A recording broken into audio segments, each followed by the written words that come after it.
LG그룹의 4세 경영이 본격 시작됐습니다. LG그룹은 오늘 구광모 LG전자 상무를 주 LG의 대표이사 회장으로 선임했습니다. 부진을 겪고 있는 국내 백화점이 매장의 규모를 키우거나 줄이는 방식으로 돌파구 마련에 나섰습니다. 은행권이 추진한 주 52시간 근무제의 조기 도입이 노사 간 이견으로 늦춰졌습니다. NH투자증권의 발행어음 상품이 다음 주 월요일 출시됩니다. 상대적으로 높은 금리와 다양성을 갖췄다는 평가입니다. 센 뉴스 플러스 잠시 후 뵙겠습니다.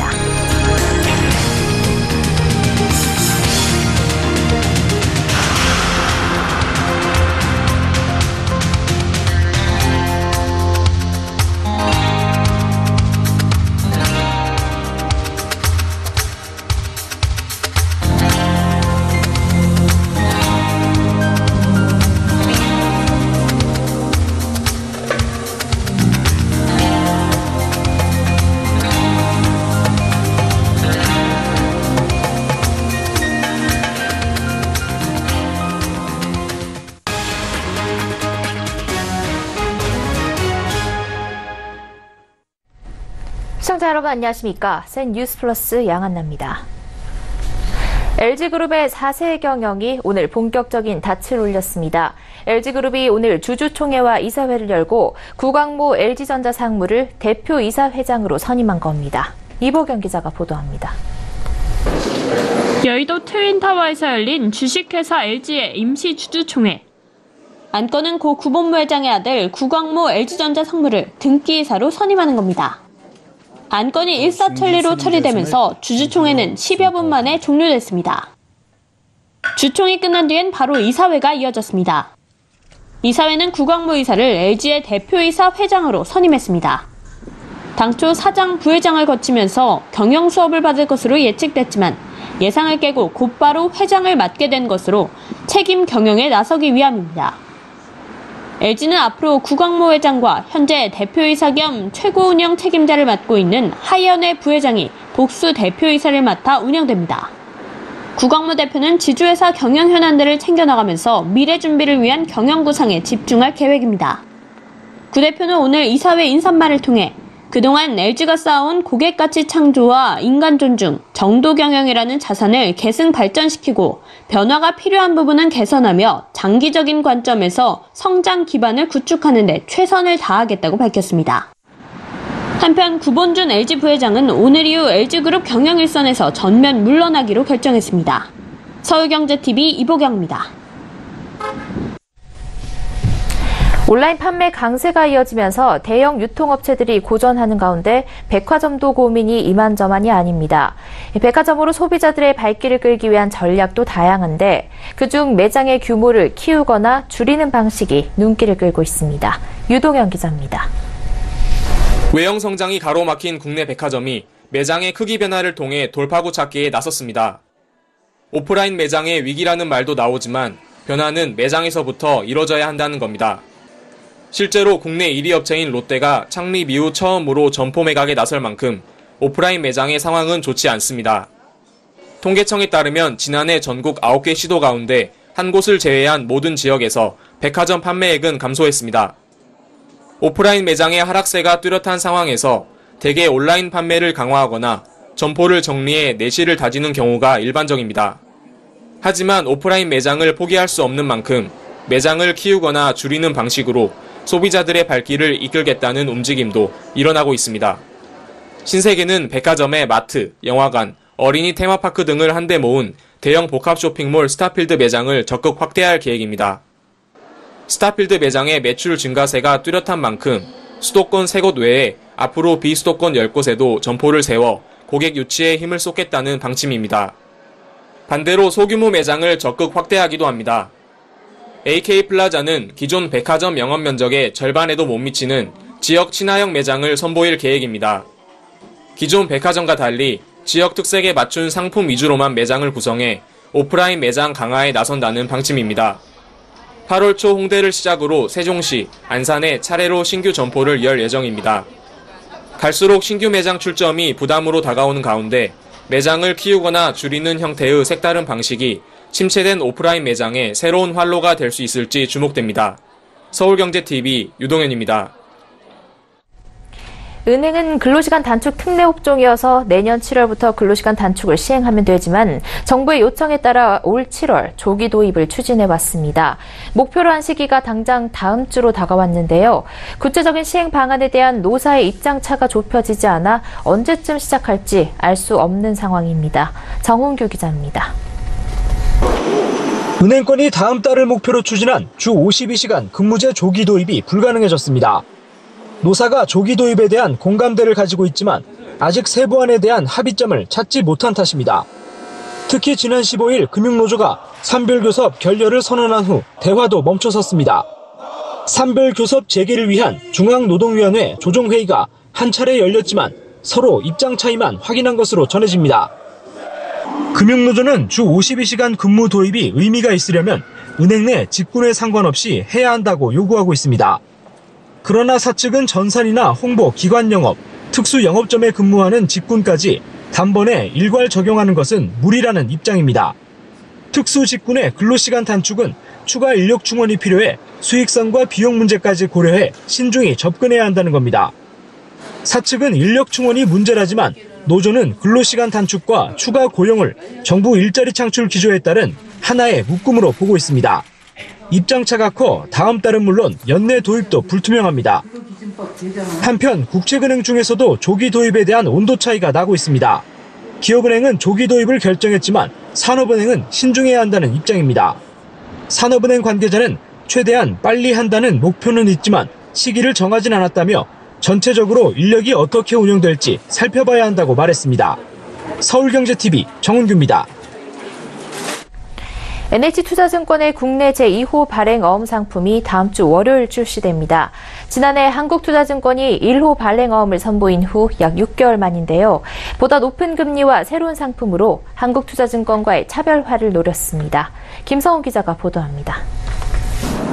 NH투자증권의 발행어음 상품 NHQV 발행어음이 다음 달 2일 출시됩니다. NHQV 발행어음은 한국투자증권의 퍼스트 발행어음 이후 약 6개월 만에 선보이는 국내 2호 초대형 IB 발행어음 상품입니다. 발행어음 시장 후발주자인 NH투자증권이 빠른 고객 확보를 위해 이달 초 단기금융업 인가 후 바로 상품을 준비한 것으로 보입니다. NHQV 발행어음의 1년 만기 수익률은 2.3%이며 기간별로 다른 금리를 적용해 투자자들이 상품을 선택할 수 있도록 했습니다. 매월 적금처럼 투자할 수 있는 적립식 상품도 출시됩니다. 1호 발행어음 사업자인 한국투자증권에는 없는 상품으로 연 2.5%의 높은 금리를 적용해 경쟁력을 더했습니다. NH투자증권은 상품 출시 이후 3개월 안에 1조 원, 연말까지 1조 5천억 원의 발행어음을 판매할 계획입니다. 지난해 11월부터 발행어음 상품을 판매해온 한국투자증권은 그동안 쌓아온 노하우와 안정성을 무기로 고객 유치에 나서겠다는 방침입니다. 발행어음의 경우 은행 예금 평균보다 금리가 0.8%포인트가량 높은 만큼 운용이 쉽지 않은데 한국투자증권은 보다 안정적인 운용을 위해 사업팀을 3개로 개편했습니다. 한국투자증권의 지난 3월 기준 발행어음 판매 규모는 약 2조 5천억 원으로 올해는 발행어음 판매 4조 원 돌파를 목표로 하고 있습니다. 상대적으로 높은 금리와 다양성으로 무장한 NH투자증권의 발행어음 상품이 한국투자증권이 독점해온 발행어음 시장에 어떤 영향을 미칠지 주목됩니다.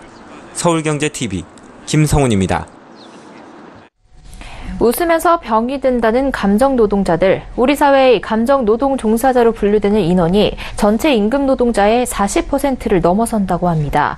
올해 10월부터는 이 콜센터에 전화를 하면 욕설 폭언금지 경고가 의무화되는 등 작지만 큰 문화를 바꾸는 변화의 물결이 시작된다고 합니다. 고현정 기자가 보도합니다. 제가 세상에서 가장 좋아하는 우리 엄마가 삼당드린 예정입니다. 잠시만 기다려주세요. 앞으로 고객 응대 서비스를 이용하는 모든 고객은 폭언과 욕설이 금지된다는 경고를 직접 보고 듣게 됩니다. 고용노동부가 이른바 감정노동자 보호법이라고 불리는 산업안전보건법의 시행령 개정안을 입법 예고하고 올해 10월 18일 본격적인 시행을 앞두고 있습니다. 즉 백화점, 항공서비스업, 금융서비스업 등 고객과의 접점이 많은 사업장의 경우 폭언하면 처벌받는다는 내용의 스티커가 사업장에 부착되고 별도의 안내방송이 반드시 나오게 되는 겁니다. 유선상으로만 고객을 응대하는 사업장의 경우 통화 연결음에 안내 문구를 반드시 담아야 합니다. 또 고객 응대 업무 매뉴얼을 마련하고 노동자들이 감정을 추스리고 회복할 수 있도록 하는 휴게 공간도 보장해야 합니다. 건강장애 발생 시 사후 조치 의무도 사업주에게 부과됩니다. 피해를 입은 고객 응대 근로자가 증거물 제출 등 고소고발 손해배상 청구 등에 필요한 지원을 요청했는데 사업주가 돕지 않는 등 사후 의무를 위반하면 최대 1,000만 원씩 위반 횟수만큼 과태료가 부과됩니다. 한국안전보건공단에 따르면 우리나라 전체 임금 노동자 중 감정노동 종사자로 분류된 인원은 약 740만 명으로 10명 중 4명에 달하는 수치입니다. 백화점 매장 직원들을 무릎 꿇게 했던 고객 갑질 사건, 콜센터 상담원 자살 사건들로 문제가 불거지자 우리 사회가 법과 제도를 통한 해결에 나선 겁니다. 땅콩회항부터 시작한 거거든요. 그때부터 이제 하나씩 이런 것들이 좀 생겼었어요. 주차요원 뭐 이렇게 하는 백화점 모녀 사건, 그다음에 실생 콜센터에서 자살하는 사건도 있고 하면서 보호에 대한 필요성들이 있어서 19대 국회부터 의원 입법이 됐었습니다. 근데 19대 입법에서는 폐기가 되고 20대에서는 5명이나 발의를 했습니다. 정부에서 그 의원님들 내용들을 종합해가지고 대안 입법을 해서 고용노동부는 제조업, 도매업, 운수업 근로자도 하루 일과 중 고객을 응대하는 업무가 상당한 수준이라면 이 법의 보호를 받게 되는 만큼 보다 구체적인 행정지침을 추가로 발표하겠다고 밝혔습니다. 서울경제TV 고현정입니다. 금융당국이 지식재산을 금융에 활용하는 IP 금융 관련 혁신 방안을 오는 하반기 중 내놓기로 했습니다. 지식재산을 담보로 대출을 받거나 투자받는 일이 활발해질 것으로 기대됩니다. 앵커 리포트입니다. 최종구 금융위원장은 오늘 서울 소공동 더 플라자 호텔에서 열린 2018 글로벌 IP 금융 컨퍼런스에서 하반기 중 지식재산 금융 종합계획을 발표하겠다고 밝혔습니다. 기업이 지닌 다양한 동산 중에서도 특히 기업의 미래 성장력과 직결된 자산이 지식자산권입니다. 기업의 핵심 자산인 지식자산권이 금융에 적극적으로 활용될 수 있도록 괘씸한 노력을 기울여 나가겠습니다. IP금융은 특허 등 지식재산을 담보로 이뤄지는 대출이나 해당 기업에 대한 재무적 투자 등을 의미합니다. 지식재산금융 종합계획에는 IP 기반 대출, 투자 확대 방안 및 IP금융과 관련된 인프라 혁신 방안 등이 담길 예정입니다. 최 위원장은 지식재산을 매입 및 관리하고 IP기업의 투자 지분 등을 매수해주는 IP펀드, 기술금융 투자펀드 등도 확대할 계획이라고 설명했습니다. 민간금융기관의 IP금융 확대를 위해 은행의 기술금융 혁신평가를 통한 인센티브를 제공하고 IP 보증 프로그램의 지원과 혜택을 강화할 예정입니다. 최 위원장은 한국의 지식재산 경쟁력은 주요 선진국에 비해 뒤처져 있다면서 이는 한국 기업들의 우수한 지식재산이 금융과 연결돼 사업화, 상용화되지 못하기 때문이라고 지적했습니다. 미국 상무부에 따르면 미국의 경우 지식재산 집약산업을 통해 2,790만 개의 일자리와 GDP의 38%인 6.6조 달러 규모의 부가가치를 창출하고 있습니다. 서울경제TV 양한나입니다.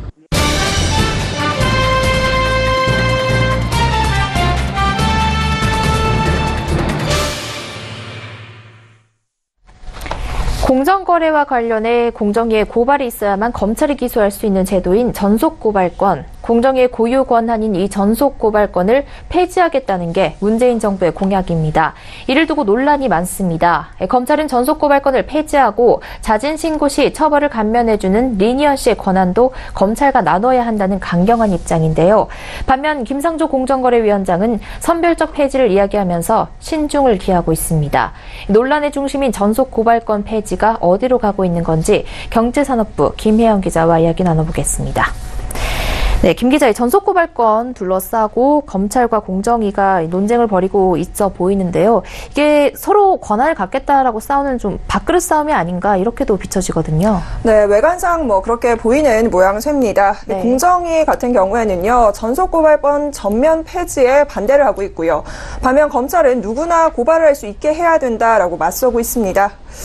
전속고발권의 범위를 좀 살펴보게 되면 생각보다 좀 넓은데요. 프랜차이즈나 불공정 거래 행위에 있어서 어떤 불공정 거래 행위를 대기업이 하게 될 경우 공정위만 독점적으로 고발을 할 수 있는 권한을 현재 가지고 있습니다. 자, 이와 관련해서요, 공정거래법 개편 이 부분에 있어서의 토론회가 어제 열렸는데요. 지난 3월이었죠. 공정위는 민간과 학계 등을 모여서 특별위원회를 꾸렸습니다. 이 위원회의 결론이 어떻게 났는지, 현재 공정거래법을 좀 어떻게 바꾸면 좋을지 이 부분에 관련된 결론을 좀 내놓고 공론화의 장을 마련한 건데요. 특유의 결론을 좀 살펴보면 전속 고발권 폐지보다는 보완과 현행 유지에 무게를 뒀습니다. 폐지해야 한다는 검찰보다는 신중을 기해야 한다라는 공정위의 손을 들어준 셈입니다. 네, 이 특위의 결론 전속고발권 보완과 유지, 요거는 사실 이 문재인 정부의 기조와는 정반대되는 것 아닌가요? 네, 맞습니다. 이 특위의 발표 결과는 사실 문재인 대통령의 공약에 정면으로 배치가 됩니다. 문 대통령은 전속고발권을 폐지해야 한다라고 꾸준히 강조해 왔는데요. 그 이유를 조금 살펴보게 되면 공정위가 독점적으로 고발권을 갖게 되면 투명성이 떨어지게 되고, 이렇게 되면 대기업들의 불공정 거래 관행을 적발하기가 쉽지가 않다라는 데 있습니다. 앞서 검찰이 고발을 요청하면 공정위가 의무적으로 고발할 수 있도록 보완을 했지만 사실 이마저도 평가가 높지가 않습니다. 결국 국민적인 공감대가 마련되지 않으면서 문 대통령은 전속고발권 폐지를 약속한 바 있습니다. 네, 그렇다면 공정거래위원회 입장이 궁금해지는데요. 그렇다면 공정위는 결국 정부에 맞서면서 이 특위의 결론을 수용하겠다라는 입장인가요? 네, 공정위는 검찰이나 일반 시민 누구나 이 고발을 좀 하게 되면 고발이 무분별하게 이루어지게 되고, 이렇게 되면 이 기업의 경영 활동을 위축시킬 수 있다라고 보고 있습니다. 결과적으로 공정거래법에 있어서의 전속고발권 폐지는 보다 신중하게 접근해야 한다라는 입장인데요. 특히나 이 특위가 내놓은 방안을 중점적으로 좀 하겠다라는 지침인데, 일단 제가 공정위 관계자를 직접 만나봤습니다. 이 관계자는 부분적인 폐지로 가닥을 좀 잡았다라고 밝혔는데요. 현 정부의 기조를 정면으로 맞서기에는 부담스럽다며 담합과 관련된 부분은 전속 고발권을 폐지할 것으로 보인다. 이게 중론이다라고 전했습니다. 네, 최근에 서울중앙지검 공정거래조사부가 이 불법 취업 혐의로 공정위를 압수수색을 하기도 했습니다. 네. 두 기관의 힘겨루기가 이어지는 게 아닌가 이런 생각이 드는데요. 그동안 이 전속고발권 폐지를 주장을 해왔던 검찰, 지금 분위기는 어떻습니까? 네, 검찰의 반발이 굉장히 거셉니다. 어제 토론회에는 검찰과 공정위 양측 모두 나섰는데요. 팽팽한 입장차를 보이면서 정면 충돌을 보였습니다. 사실 어느 정도 예상이 됐던 그림인데 그 모양새가 그대로 연출이 됐고요. 날선 비판을 그대로 날렸는데요. 이 검찰의 입장 들어보시죠. 관계부처에서는 공정위에서 이 전면 개편을 추진한다는 사실을 막판까지도 알지 못했습니다. 법 개정이 안 되면은 결과적으로 현행법이 유지되는 것이고, 현행법이 유지되면은 전속고발권도 유지되는 것이고, 공정위 입장에서는 나쁠 것이 없지 않느냐는 분석도. 네, 검찰의 단호한 입장이 고스란히 전해지는 것 같습니다. 사실 그런데 김상조 공정거래위원장도 앞서 이 전속고발권 폐지에 대해서 긍정적인 반응을 보이지 않았었나요? 네, 이 부분을 잘 확인해야 하는데요. 사실 김 위원장은 일괄 폐지를 이야기했던 건 아니고요. 사실 부분적인 폐지를 이야기했습니다. 쉽게 말해서 전속고발권과 관련해서 모든 권한을 내려놓을 수는 없다라는 거고요. 일정 부분에 있어서는 좀 내려놓겠다라는 겁니다. 자, 우선 공정위가 가지고 있는 이 전속고발권과 관련된 법을 좀 알면 이해가 쉬우실 텐데요. 공정거래법, 하도급법, 가맹법 지금 쭉 나오고 있죠. 이 6가지가 해당이 됩니다. 이 가운데서 이른바 유통3법으로 불리는 가맹법, 유통법, 대리점법의 경우에는 전속고발권을 폐지하기로 했고요. 하도급법은 기술 탈취에 한해 폐지하겠다. 표시광고법은 폐지에 앞서서 사실 형벌 조항이 상당히 많습니다. 그래서 이 형벌 조항을 조금 수정하고 보완한 뒤에 폐지하겠다라는 대로 가닥을 잡고 있습니다. 반면 최대 쟁점인 공정거래법에 관련해서는 아직까지 신중한 입장을 보이고 있습니다. 네, 이 전속고발권 문제 외에도 이 담합 등을 했을 때 자진 신고를 하면 처벌을 감면해주는 리니언시 제도가 있잖아요. 그 리니언시 제도를 가지고도 검찰과 공정위가 다투고 있다고요. 네, 맞습니다. 이 두 번째 쟁점이 바로 이 담합과 관련해서 자진 신고를 하면 이 처벌 수위를 좀 감면해주는 리니언시 제도인데요. 검찰은 우리도 리니언시 권한을 좀 가져야 하는 거 아니냐, 내놔라라는 입장이고요. 반면 공정위는 이 권한을 내어줄 수는 없다. 다만 어떤 수사 과정에 있어서 일부의 정보를 좀 공개하겠다라고 맞서고 있습니다. 네, 이 리니언시 제도에 대해서는 왜 서로 간에 힘겨루기를 하고 있는지 좀 이해가 잘 안 가네요. 네, 이 부분 굉장히 또 중요한 부분 중 하나인데요. 사실 우리가 이제 공정위에서 담합을 조사할 경우에는 바로 이 리니어시 제도를 좀 활용해서 정보를 모으는 경우가 대부분입니다. 만약 검찰의 뜻대로 개정이 된다면 담합을 자진 신고하려는 기업은 과징금 면제를 위해서는 공정위에, 또 형사고발을 면하기 위해서는 검찰에 각각 자수를 해야 하는데요. 공정위는 이렇게 되면 기업들이 신고를 꺼리게 되고 결과적으로 담합과 관련된 부분이 조사에 있어서 또 위축을 받을 수 있다라고 판단하고 있습니다. 반면 두 기관이 권한을 함께 가져가야 한다라고 보고 있는 검찰의 입장은 구조적으로 그 근본 문제를 바꿔야 한다라고 보고 있는데요. 공정위를 경유해서 들어오는 이 정보가 어디부터 어디까지인지 그 범위를 제대로 알 수 없다라고 계속해서 이야기를 하고 있는데, 결과적으로는 좀 주도권을 쥐겠다라는 입장으로 보입니다. 또한 오히려 이 제도가 공정위와 대기업 간의 어떤 이런 유착 관계, 유착 수단으로 악용될 수도 있다라는 부분을 지적하고 있는 겁니다. 자, 한편 특위의 부분도 중요할 텐데, 특위에서는 사실 리니어시와 관련된 부분은 언급을 하지 않고 있습니다. 다만 이 부분은 검찰과 공정위가 협의해야 하는 부분이다라고 말을 아끼고 있는 상태입니다. 네, 공정위의 전속고발권 폐지 논란에 대해서 김혜영 기자와 이야기 나눠봤습니다. 말씀 고맙습니다.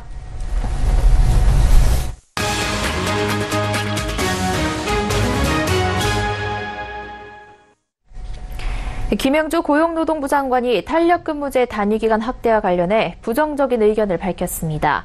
김 장관은 오늘 정부 세종청사에서 가진 브리핑에서 전반적으로 모든 산업을 6개월로 하면 노동시간 단축의 의미가 없다고 본다며 산업에 맞는 탄력근로제 도입에 대한 전문가의 의견을 듣고 실태 조사도 하겠다고 말했습니다. 이어 탄력근로제는 산업이나 기업에 따라 상황이 다를 수 있다며 그 부분에 대해 고용노동부가 하반기에 실태조사를 하겠다는 것이라고 설명했습니다. 앞서 홍영표 더불어민주당 원내대표는 현재 3개월인 탄력근로제 기간을 6개월로 늘릴 필요가 있다고 밝힌 바 있습니다. 서울 비강남권 아파트값 상승률이 석 달 연속 강남권을 앞지른 것으로 나타났습니다. 양도소득세 중과 시행과 재건축 초과이익 환수 부담금 예정액 통보 등 조치가 강남권 아파트 시장에 타격을 입힌 것으로 분석됩니다. 부동산 114 조사에 따르면 이달 서울 강남권 아파트값은 전월 대비 보합을 기록했습니다. 강남권 아파트값은 올해 1월 3.24%, 2월 2.82%, 3월 1.55% 오르며 비강남권의 각각 0.95%, 1.56%, 1.44%보다 오름폭이 커졌습니다. 그러나 4월 양도세 중과 시행 이후 강남권 아파트값 상승률은 4월 0.46%, 5월 0.05%, 6월 보합으로 비강남권보다 낮은 결과를 보였습니다. 이른바 만능 통장으로 불리는 일이면 개인 종합자산관리계좌 ISA의 출시 이후 누적 수익률이 8.95%를 기록했습니다. 금융투자협회는 지난달 말 기준 출시 3개월이 넘은 25개 금융사의 203개 ISA 모델 포트폴리오의 출시 이후 누적 수익률이 전월보다 0.42%포인트 올랐다고 밝혔습니다. 이는 북미 정상회담 기대 심리 등으로 국내 주가가 상승하고 글로벌 금융시장이 호전된 결과라는 분석입니다. 최근 1년 수익률은 전월보다 0.79%포인트 오른 3.37%로 같은 조건의 1년 만기 정기 예금 금리 2%보다 약 1.7배 높은 수준입니다. 수익률 집계 대상의 69%인 141개의 수익률이 5%를 넘었으며 이 가운데 69개는 10%를 초과하는 고수익을 냈다고 금투협은 덧붙였습니다. 정부가 조현민 전 대한항공 전무를 불법으로 등기이사에 올린 진내어에 대해 면허 취소 여부 결정을 연기했습니다. 담당 공무원 3명은 관리 소홀 책임 등을 물어 수사 의뢰했습니다. 모레부터 시행되는 근로시간 단축에 맞춰 청와대도 일부 직군에 대해 주 52시간 근무 체제를 도입하기로 했습니다. 공무원은 근로기준법 적용 대상이 아니지만 청와대 식당에서 근무하는 사람이나 시설관리 인력 등 일부 무기계약직 직원은 근로기준법에 따라 주 52시간 근무가 적용됩니다. 국방부는 양심적 병역 거부자를 위한 대체 복무가 병역 회피 수단으로 악용될 소지가 있다는 지적과 관련 이를 가려낼 판정기구를 설치하겠다는 입장을 밝혔습니다. 국방부 고위 관계자는 이날 기자간담회에서 양심적 병역 거부자를 어떤 기준으로 가려낼 것인가란 질문에 이같이 답했습니다. 앞서 헌법재판소는 대체 복무 없이 이른바 양심적 병역 거부자들을 처벌하는 현행법이 헌법에 위배된다고 결정했습니다. 쌍용자동차 해외 대리점 대표들이 평택 본사를 찾아 렉스턴 스포츠의 판매 확대 방안을 논의했습니다. 쌍용차는 지난 26일에서 27일 이틀간 제4차 글로벌 제품 마케팅 협의회를 열어 수출 지역의 마케팅 전략을 공유했다고 오늘 밝혔습니다. 수출 부진에 시달리고 있는 쌍용차는 올 3분기 렉스턴 스포츠를 앞세워 물량 확대를 추진합니다. 센 뉴스 플러스 여기까지입니다. 시청해주신 여러분 고맙습니다.